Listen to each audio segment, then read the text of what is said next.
Thank you for coming today, and welcome to our presentation entitled Fraud in Higher Ed, Technology's Impact. Today's presentation was made possible by the creative support of Jasmine Dean and Stephen Seacrest.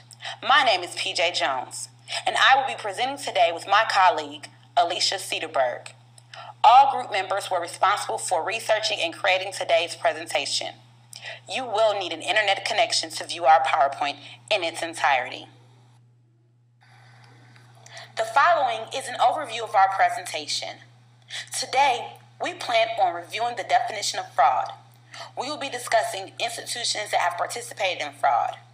We will be discussing types of admissions fraud and financial aid fraud. We will also discuss what student affairs practitioners can do to help solve issues related to fraud. We will end our presentation by arguing that fraud undermines the integrity of all higher education. Before we begin with the first item on our itinerary, we ask that you view the following embedded video. The video will begin with the click of the next slide.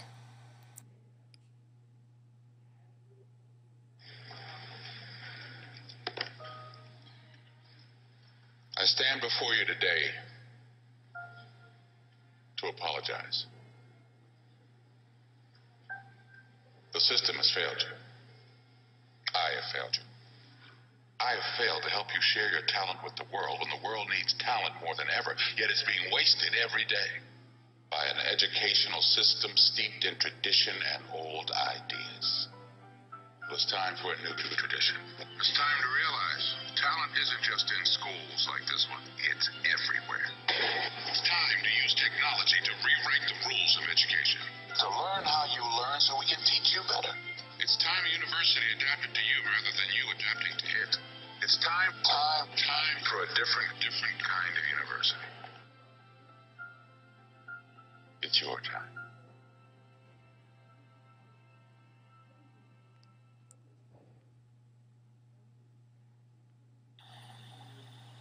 The opportunity outlined in this video is undermined if the value of online education is reduced by instances of fraud. Those who seek access to higher education will not receive the benefits if all academic achievement is called into question by the devious actions of others. For this presentation, we define fraud as purposeful misrepresentation for personal gain. Motivations can also be financial. In this instance, they can also be for admissions purposes into an institution of higher education.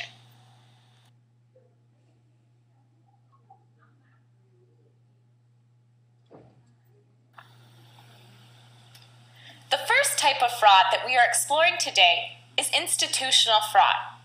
These institutions, often referred to as diploma mills, commit fraud by promising students a valid credential. Oftentimes, these are vocational schools. The credential or certification is supposed to allow students to gain entry into a specific career field. These institutions do not provide the high-level training promised through their marketing materials. They are often online and for-profit and benefit from high enrollment. Deregulation at the turn of the millennia allowed these institutions to receive financial aid for students enrolled in their programs. Enrollment in all of the for-profit sector has exploded, as did the distance education programs offered through online learning.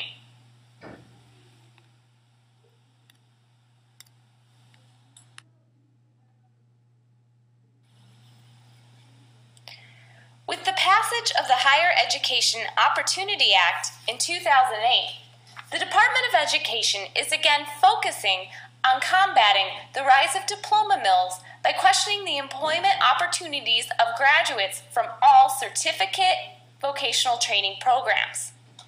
In 2010, the Department of Education investigated 15 for-profit institutions by creating fictitious students. According to testimony offered to the Committee on Health, Education, Labor, and Pensions, and I quote, admissions and financial aid representatives at all 15 for-profit colleges provided our undercover applicants with deceptive or otherwise questionable statements. These deceptive or otherwise questionable statements include information about the college's accreditation, graduation rates, and its prospective employment and salary qualifications, duration and cost of programs or financial aid.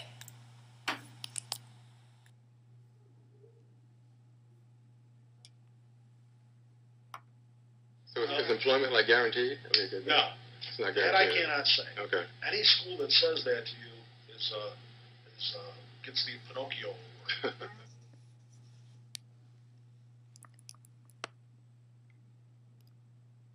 I'm sure you're going to cover a lot of stuff, like I don't know if you have like placement services and this kind of stuff. We'll talk about that. We do not have job placement. Okay.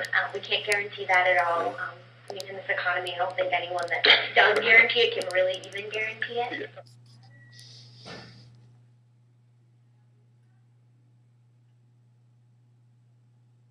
If I withdraw from college, I request the college return any credit balance on my account to the appropriate lender to reduce my loan debt. Obviously, you want that to happen. I would want that to happen. It's your decision. If you don't authorize to do that, then we would send it to you. But I think it's more beneficial to send it back to your lender to reduce the loan debt.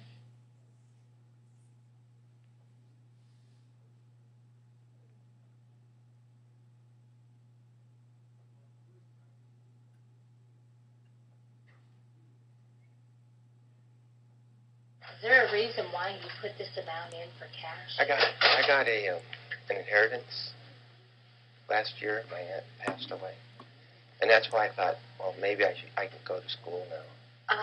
Does it affect anything? Yeah. Frankly, in my opinion, they don't need to know how much cash you have. That's why you do a tax return. I didn't know. Yeah, just a FYI, they don't need to know your cash. I didn't know. I was filling out the form. Yeah, and a lot of people are honestly answer it, and that's fine. But Yeah. if you're doing it up here at the school, I pretty much tell them that's why you have a tax return.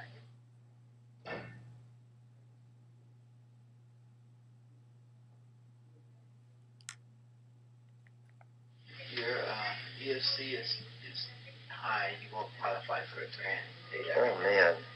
Government do have the thing that we call special condition, Uh-huh. meaning if there's something going on in your life at this point that will reduce your income from last year to this year, we can go back in and say, well, this was what happened in '09. Yeah. 2010 is going to be totally different. Oh, yeah. No, I don't know of anything. You're not supporting anyone else or anything? No, I'm not. So now, if we go back in and say, okay, you made $30,000 and you're claiming a couple of people, Uh-huh. and yeah. with the economy, it's understandable because people have to move in with other people. Right, You know, right. I don't do anything that fast, so I just turn this in to you. turn it into me, and then I'll make the corrections according to what you're telling me. Okay, all right. I appreciate that. So that would be like $5,000 I'd get for Pell Grants. Mm-hmm. And then, Approximately, with two people, with two kids and you, it'd be three people. You might not get the whole 5,000, but you would get over 4, I would say.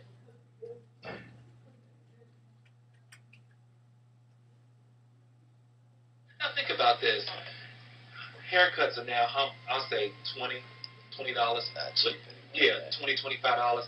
Now think about it. If you had 3 people who came into the shop at $25, that's $75 an hour. And then if you work 8 hours, and if you had 3 people come in for those 8 hours at $25, I'd say 75 times 8, that's like $600 a day. $600 a day. And that's just on the low end. We've had some students who are making maybe $600, $700, $800, maybe $1,000 a day.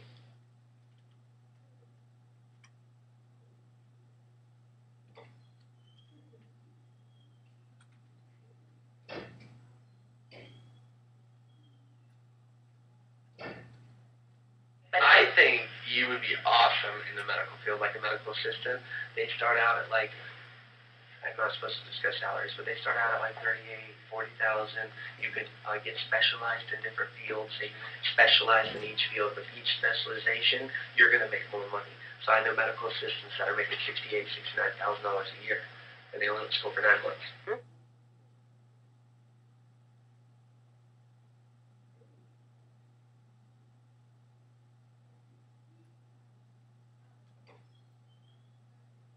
Most doctors are walking around with over $250,000 student loan. But it's workable. You know, it's really workable, and a lot of people have potential out there. The best thing about it, it's not like a car note where if you don't pay, they're going to come after you.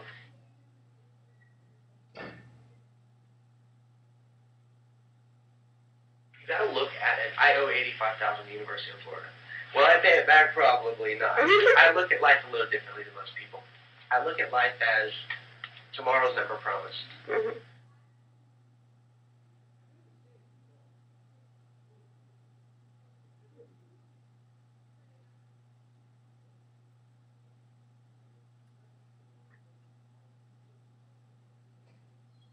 Yeah, I was a little concerned about the cost, but I feel a lot better now. Well, the When cost she was said not... 13,000, I don't got near that much. If you compare it to the other school, the cost here is really low.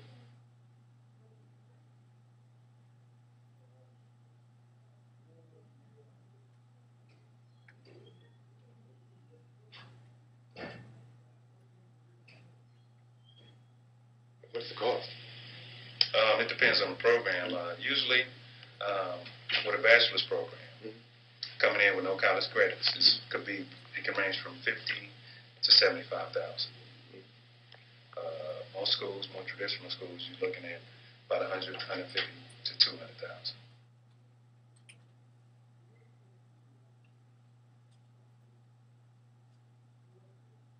Hi, this message is for Amy. Hey, Amy. I'm very excited. Hi, Amy. I'd like to speak with you about... Hello, this message is for Amy. Hey, Amy. A great coach and Hi, Amy. This is Tina from Brian. Hi, Amy. This is Frank from Georgia. Hi, Amy. This is Rebecca with... Hello, this message is for Amy Myers. Hello, this message is for Amy Myers. Hi, this message is for Amy Myers. Hi, this message is for Amy. Hi, this message is for Amy. My name is... message for Amy. Hello, Amy. This is Scott. Hi, Amy. This is Brooke from Brandon. Hey, Amy. This is Nick Kaiser University. Just going to see...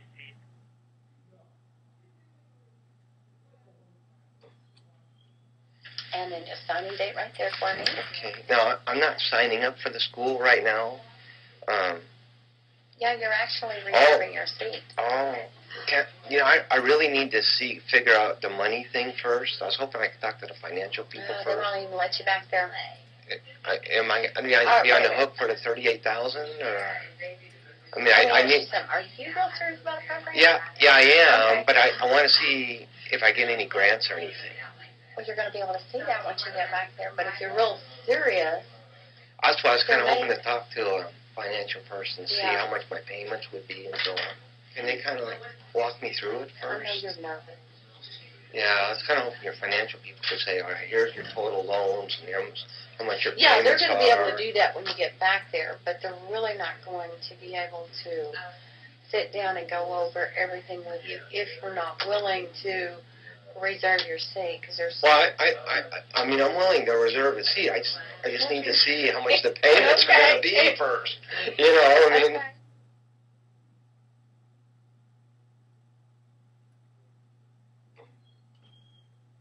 This is your contract, your blood count number. This is your enrollment agreement. Is there any way I could talk to they can run my Pell Grant stuff first to tell me, hey, how much can I get in loans and stuff, and how much comes out of my pocket first? No, actually, out of pocket, I don't do anything right now out of pocket. Okay. It'll be done 6 months after you graduate. No, but I mean, like, how much of this total, can I get loans for? How much can... Absolutely. My question to you is, why is right now this is a concern? Why are you concerned right now about the whole... Well, we didn't quite understand the FAFSA thing and if it qualifies for any grants or doesn't, like how much the loans are going to be and so on. We were going to like compare his payments to his new income and so on, and kind of sit down and chew it over. Kind of hoping. I mean, that's one of the reasons we came. You guys can talk about it. You can see him right now. Oh, okay. Yeah, let's go do that. How should we do this?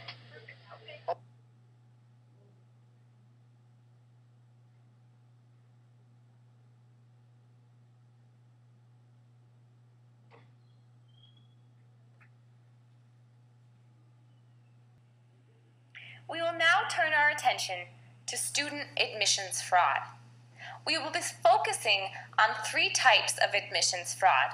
The first type is what we call, for purposes of this presentation, credential fraud. Secondly, we will look at ethnicity fraud. And lastly, we will look at the potential fraud possibilities that are impacting our international student admissions offices. Credential fraud happens when a student knowingly embellishes on an admissions application and wrongly states they have credentials or affiliations that they do not have. Credential fraud also happens when a student submits documents that they have doctored in order to meet admissions criteria. Credential fraud is likely to happen in order for a student to be admitted based on qualifications they do not have. In extreme cases, this could not only lead to admission into an elite institution, it can also lead to increased financial aid as a result of the fraudulent credentials. Technology is used in 2 different ways to support credential fraud. The first, using a photocopier or other office material, can help create falsified documents to submit to admissions offices. The internet also offers a host of opportunities to join affiliations through name recognition only.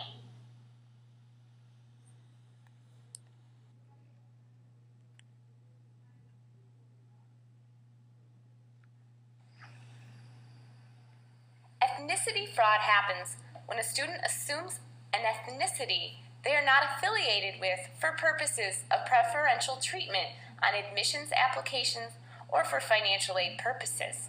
A common example of this type of fraud happens when students untruthfully try to claim Native American status in order to get admissions or financial aid opportunities.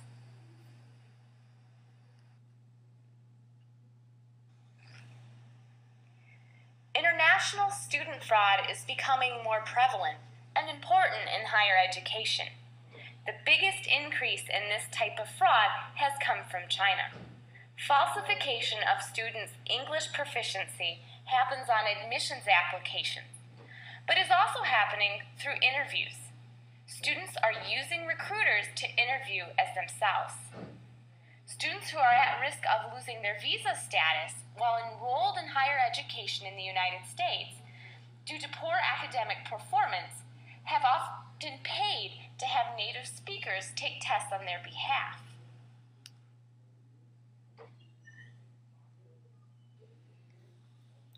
Online institutions rarely meet students face-to-face and must rely on provided information from students.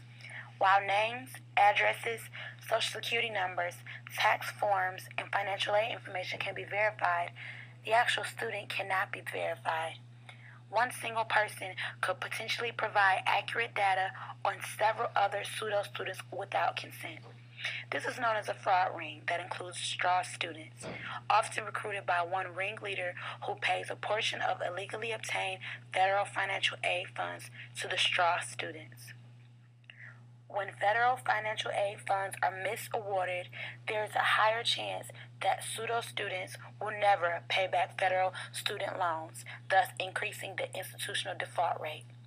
The default rate is the percentage of students who borrowed federal student loans and failed to repay loans at the end of the grace period. Institutions with high default rates risk losing the ability to award federal financial aid, decreasing aid for otherwise qualified students. Increased scrutiny from the federal government has caused online institutions to be on high alert when reviewing financial aid applications. Some safeguards include identifying and tracking IP addresses of students applying for financial aid and delaying the award period until academic activity is evident. Financial aid departments look for several signs of financial aid fraud, including underreported income, unreported income, fake tax returns, straw students, and multiple applications. According to the Inspector General of the Education Department, a financial aid fraud ringleader obtains identifying information from straw students, individuals who willingly provide the information, including some who were incarcerated, by promising financial gain, completes multiple financial aid applications using the information collected, applies for admission under the institution's open admissions program where little or no third-party documentation is required, participates in the amount of online interaction necessary to establish participation in the academic program, and secure disbursements under an institution's procedures.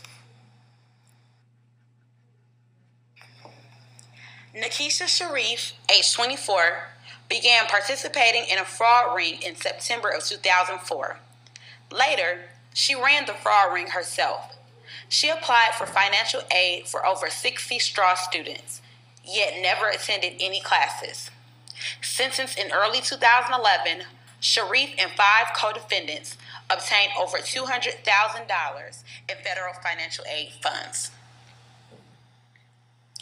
Trenda Halton, age 37, was able to convince 64 others to join her fraud ring between 2005 and 2006. Halton posed as online students by enrolling in courses and completing some of the work until refunds were awarded in excess of $538,000. From South Carolina prison in 2007 and after her release in 2008, Michelle Owens, age 36, managed to obtain information from 23 fellow inmates and applied for financial aid online. An employee of the institution noticed an unusually high number of applications from the same South Carolina address and alerted authorities. Owens obtained over $467 in aid.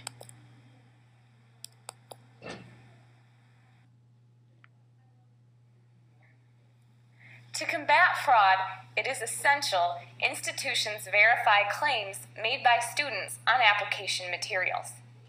Offices should also inspect documentation for validity when submitted by students. The recent case of Adam Wheeler demonstrates the importance of combating fraud through the admissions office. Wheeler had allegedly transferred to Harvard from another institution. Later, it was discovered he had never attended that institution. He was awarded thousands of dollars of financial aid as a result of his fraudulent claims. Wheeler had signed an agreement allowing Harvard to access his previous institution's records. However, Harvard never requested them. Wheeler also had many inconsistencies in his application materials. In the most egregious example, he claimed to be in 2 places at once. Unfortunately, this was not noticed in the application process by Harvard staff members.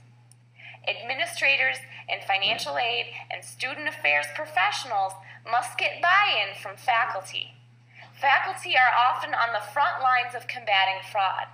They can monitor student activity within the classroom and often are a line of defense against straw students and those students who have fraudulent academic credentials.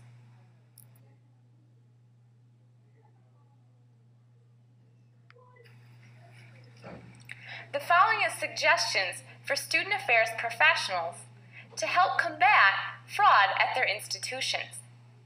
We suggest institutions monitor IP addresses and email addresses, particularly for students who take only online classes. We recommend institutions modify disbursement rules for financial aid for their online students. We also suggest that institutions require a face-to-face student orientation. If this is impossible, verify the student is the student through video conference. We also recommend that institutions verify attendance at previous institutions if stated on the admissions material. We also recommend that institutions verify high school diplomas and monitor student attendance for academic activity. As always, seek input from faculty, who often can be on the front lines of combating fraud.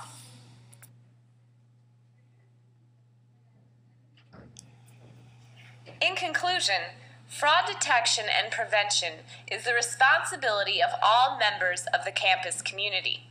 Fraud undermines the integrity of all aspects of higher education. Through the increased availability of technology, fraudulent activity will continue to become more sophisticated. Fraud will continue to threaten the academic integrity of educational programs. Throughout this presentation, we focused on how technology has increased the availability of fraud and increased the need for campus vigilance. It is our hope this presentation shed light on the key issue in higher education as a result of technology. If you all have any more questions, please feel free to contact us. We have provided our references as well as our contact information on the following slides. Thank you for viewing our presentation.